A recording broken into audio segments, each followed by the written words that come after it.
اسے لا علاج بیماری میں مبتلا فرما دے گا، وہ شخص لا علاج بیماری میں گرفتار ہوگا۔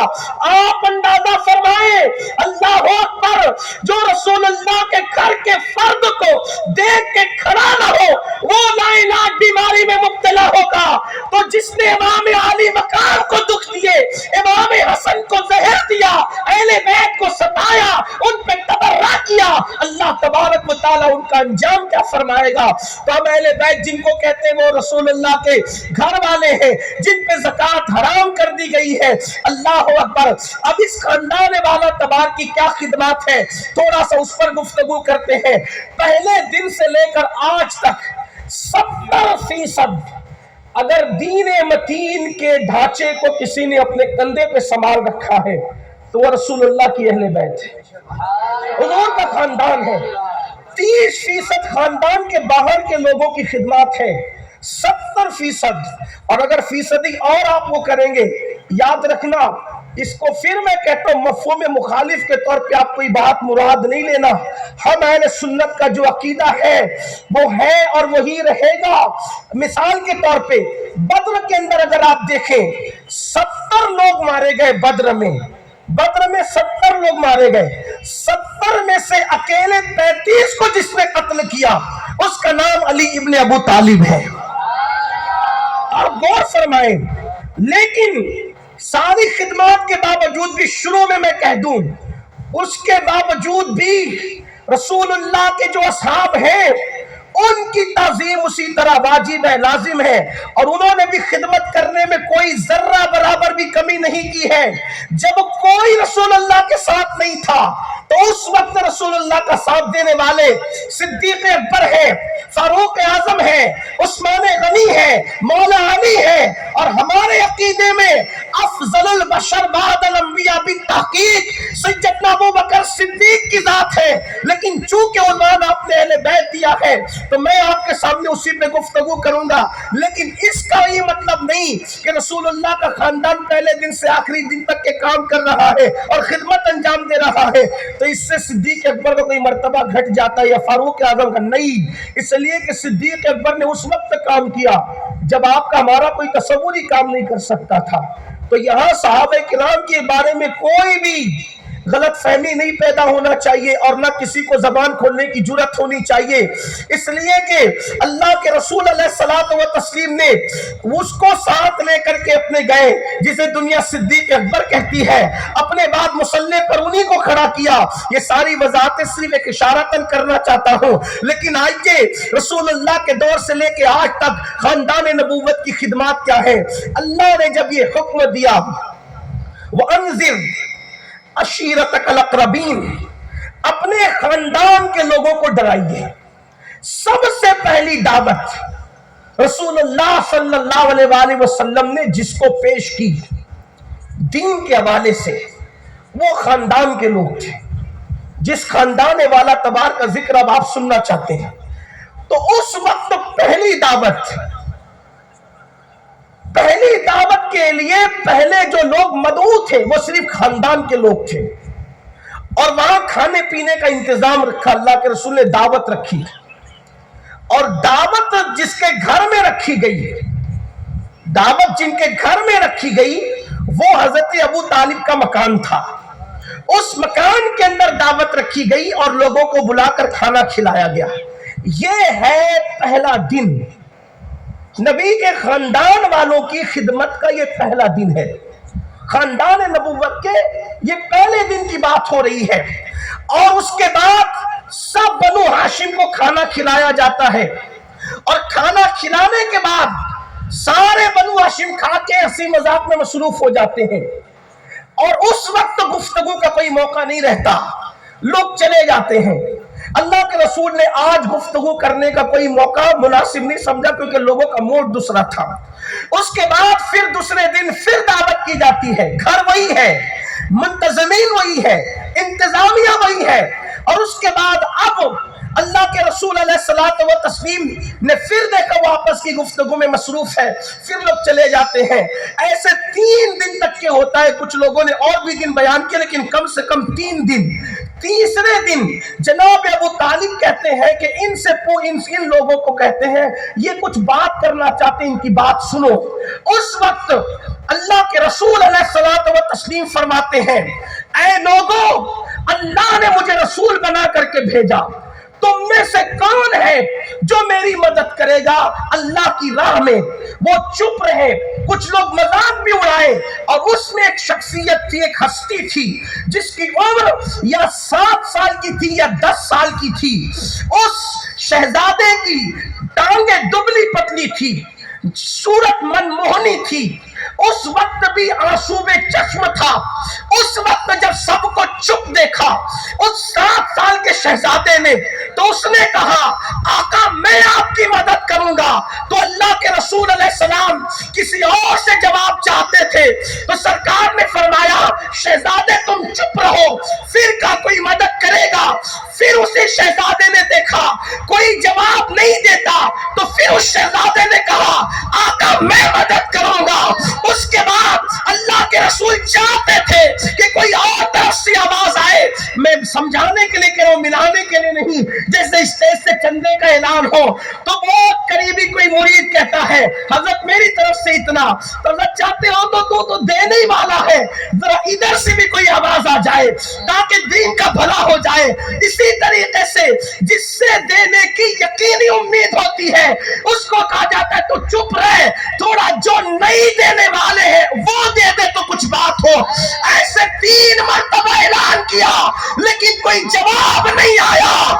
تیسری مرتبہ بھی اسی 7 سال کے شہزادے نے کہا وہ کون تھا؟ جب سب چپ تھے تو وہی مدد کے لیے، معاونت کے لیے، امداد کے لیے، اللہ کی دین کی خاطر کھڑے ہونے والا تھا، تو اس کا کوئی اور نام نہیں ہے۔ اسی شہزادے کو دنیا علی ابن ابو طالب کے نام سے یاد۔ نعرہ تکبیر، نعرہ رسالت، نعرہ حیدری۔ یہ پہلا دن ہے رشتہ داروں کے حوالے سے۔ اب آگے چلتے ہیں، پھر وہ وقت آتا ہے اللہ اکبر، لوگ اسلام کے دشمن بنتے جاتے ہیں۔ جیسے جیسے وقت آتا ہے لوگ اسلام کے دشمن بنتے جاتے ہیں، جیسے جیسے اسلام پھیلتے جاتا ہے لوگ اسلام کے دشمن بنتے جاتے ہیں۔ ہاں کبھی مسلمانوں کو مارا جاتا ہے، کبھی مسلمانوں کو پیٹا جاتا ہے، کبھی مسلمانوں کے کپڑے پھاڑے جاتے ہیں، کبھی مسلمانوں کو اذیت پہنچائی جاتی ہے۔ اللہ اکبر، ایک ایسا وقت بھی آتا ہے کہ اللہ کے رسول علیہ الصلوۃ والتسلیم کو اپنا گھر چھوڑ دینا پڑتا ہے۔ اللہ کے رسول علیہ السلام اپنا گھر چھوڑ دیتے ہیں۔ اس خاندان کی تاریخ کو آگے بڑھانے کے ساتھ ساتھ میں تھوڑا بیچ میں رک کر آپ کا تھوڑا سا وقت بھی لوں گا۔ امید ہے کہ آپ اس پر جو ہے ناراض نہیں ہوں گے کہ عنوان سے ہٹ کے کوئی بات نہیں ہوگی۔ اللہ اکبر، یہ خاندان کی تاریخ ابھی آگے بڑھ رہی ہے، بڑھے گی، لیکن غور کریں میرے آقا علیہ السلام کے پیارے دیوانوں، اللہ کے رسول علیہ السلام پہ ایک وقت آتا ہے حضور کو اپنا گھر چھوڑ دینا پڑتا ہے۔ حضور ہجرت سے پہلے اپنا گھر چھوڑتے ہیں، جس گھر میں رہتے تھے وہ گھر چھوڑتے ہیں، اور دار ارقم میں اللہ کے رسول جا کر کے اللہ اکبر قیام فرماتے ہیں۔ دار ارقم میں کیوں گئے؟ جناب ارقم کے گھر میں کیوں گئے؟ اس لیے ارقم کے گھر تشریف لے گئے کہ حضور کو ہر وقت خطرہ تھا، اللہ کہیں شمع نبوت کو لوگ گل نہ کر دیں، اذیت نہ پہنچا دیں، اس لیے کہ ابھی واللہ یعصمک من الناس ابھی آیت نازل نہیں ہوئی تھی، کبھی بھی کچھ بھی ہو سکتا تھا۔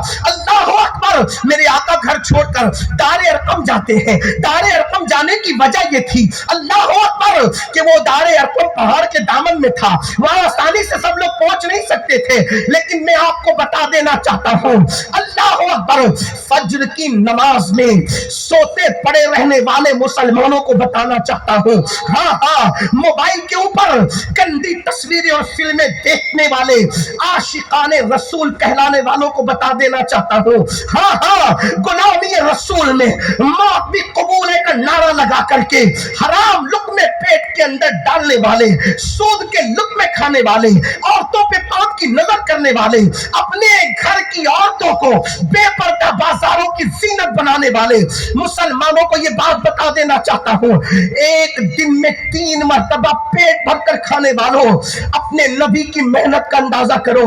رسول اللہ اپنے گھر سے نکلتے ہیں، دار ارقم میں پناہ لیتے ہیں، اور وہاں صحابہ پورے قد سے چل کر نہیں جا سکتے تھے، اس لیے کہ ڈر تھا اگر ہم پورے قد سے چل کر کے جائیں گے تو کہیں پیچھا کرتے ہوئے کوئی کافر آ گیا، حضور کو تکلیف پہنچا دے تو کیا کریں گے؟ تو صحابہ کرام گھٹنوں کو زمین پہ رکھ کے، ہاتھ کو زمین پہ رکھ کے اس طریقے سے چل کر چپکے سے جایا کرتے تھے دار ارقم میں رسول اللہ سے ملاقات کے لیے۔ اللہ اکبر۔ اب یہاں خاندان رسول کی تاریخ کو آگے بڑھانے سے پہلے پھر ایک بات کہنا چاہتا ہوں۔ لوگ کہتے ہیں اہل بیت کا ذکر کرتے کرتے تمہیں خلفائے راشدین کی کیوں یاد آ جاتی ہے، تمہیں صحابہ کی کیوں یاد آ جاتی ہے؟ تو ہم لوگوں کو بتانا چاہتے ہیں کہ صحابہ کی تاریخ بیان کرتے ہوئے جب تک ذکر اہل بیت نہیں ہوگا تب تک تاریخ صحابہ مکمل نہیں ہوگی۔ اسی طریقے سے ذکر اہل بیت جب کیا جائے گا جب تک صحابہ کی تاریخ بیان نہیں ہوگی اس وقت تک کے سچے طور پر اہل بیت کی تاریخ بھی مکمل نہیں ہو سکتی۔ یہ دونوں لازم و ملزوم ہے۔ اللہ اکبر۔ اس لیے میرے آقا علیہ السلام کے دیوانوں، دار ارقم میں رسول اللہ موجود ہے تو جناب ارقم کی خدمات بھی تو ہے نا، صدیق اکبر کی خدمات بھی تو ہے نا، فاروق اعظم کی خدمات بھی تو ہے نا۔ آج کل کچھ لوگوں کو رافضیت کا بخار ہے، صدیق اکبر کا نام آتا ہے تو چہرے اترتے ہیں، مولا علی کا نام آتا ہے تو چہرے کھلتے ہیں۔ میں آپ سے کہنا چاہتا ہوں سن لو، سنی وہ نہیں ہے جو صرف علی کے نام پہ مسکرائے اور ابو بکر کے نام پہ اس کو بخار آئے، اور سچا سنی وہ بھی نہیں ہے کہ جو صدیق کے نام پہ کھلکھلائے اور نعرہ حیدری پر اس کی نانی مر جائے۔ سچا سنی وہ ہے جب ذکر صدیق سنے تو بھی اس کا ایمان مچل جائے اور نعرہ حیدری لگے تو بھی اس کے دل کی کلی کھل جائے۔ نعرہ تکبیر، نعرہ رسالت، نعرہ حیدری، آل صحاب نبی۔ اس لیے کہ ہم آج کل کے چھوکروں کی فکر کے پابند نہیں ہیں، ہم تو غوث اعظم اور غریب نواز کی فکر کے پابند ہیں۔ آج کل کے چھوکرے کہہ رہے ہیں صحابہ نے کیا کیا، میں نے کہا چھوکروں کو سمجھ میں آیا تو اس بات کو یہ بات نہیں سمجھی۔ غوث اعظم کا عقیدہ یہی تھا کہ افضل البشر بعد الانبیاء بالتحقیق سیدنا ابو بکر صدیق۔ مخدوم اشرف جہانگیر سمنانی کا عقیدہ بھی یہی تھا، افضل البشر بعد الانبیاء بالتحقیق ابو بکر صدیق۔ اگر آج کے چھوکرے کڑا اور نعرے پہن کر کے یا رافضیوں کی طرح سینے پیٹ کر کے وہ کوئی نیا عقیدہ لائے، ہم کسی نئے عقیدے کے پابند نہیں ہیں، کیونکہ ہمیں پتا ہے جن چھوکروں کو جیم اور زا کا فرق نہیں پتا وہ کیا ہمیں عقیدہ اہل سنت سمجھائیں گے۔ ہم نے عقیدہ اہل سنت آج کل کے لڑکوں سے نہیں لینا، ہم تو اسی عقیدے کے پابند ہیں جو بغداد سے غوث اعظم نے دیا، اجمیر مقدس سے غریب نواز نے دیا، کہ مقدسہ سے مخدوم اشرف جہانگیر سمنانی نے دیا، صابر کلیئر نے کلیئر سے، محبوب الہی نے دلی سے، بندہ نواز نے گلبرگہ سے، اور اسی عقیدے کی ترجمانی 14ویں صدی کا مجدد کیوں کرتا ہے؟ اہل سنت کا ہے بیڑا پار، اصحاب حضور نجم ہے اور نائب ہے، اطرت رسول اللہ۔ نعرہ حیدری، آل صحاب نبی، جشن عرس محبوبی۔ لوگ کہتے ہیں کیسے سید ہیں، غلام باس علوی کیسے علی کے بیٹے ہیں، حمید باپو کیسے علی کے بیٹے ہیں، ذاکر باپو محبوب باپو کیسے علی کے بیٹے ہیں، کہ یہ ابو بکر کو افضل سمجھتے ہیں۔ میں نے کہا یہ سب 14ویں صدی کے بیٹے ہیں۔ غوث اعظم نے بھی یہی سمجھا، غریب نواز نے بھی یہی سمجھا، مخدوم سمنہ نے بھی، ہم ذمہ دار ہیں، مکتوبات مخدوم اشرف اٹھا کے دیکھو انہوں نے بھی یہی سمجھا، محبوب الہی کی تصنیف اٹھا کے دیکھو انہوں نے بھی یہی سمجھا۔ علی کا بیٹا ہونے کا یہ مطلب نہیں کہ اہل سنت کے عقیدے کے ساتھ ہم چیٹنگ کریں گے، بلکہ علی کا خون ہمیں سچ بولنے پہ مجبور کرتا ہے. بات یہ علی کا خون سچ بات بولنے پہ مجبور کرتا ہے کہ ہم یہ بات کہیں. اور کیوں؟ اس لیے کہ باپ کی سچی اولاد وہی ہے جو باپ کے نقش قدم پر چلے. جب باپ نے امام مان لیا ابو بکر کو تو بیٹے کی مجال کیا ہے کہ وہ چیٹنگ بازی کرے. بات سچی، بات یہ ہے سچی.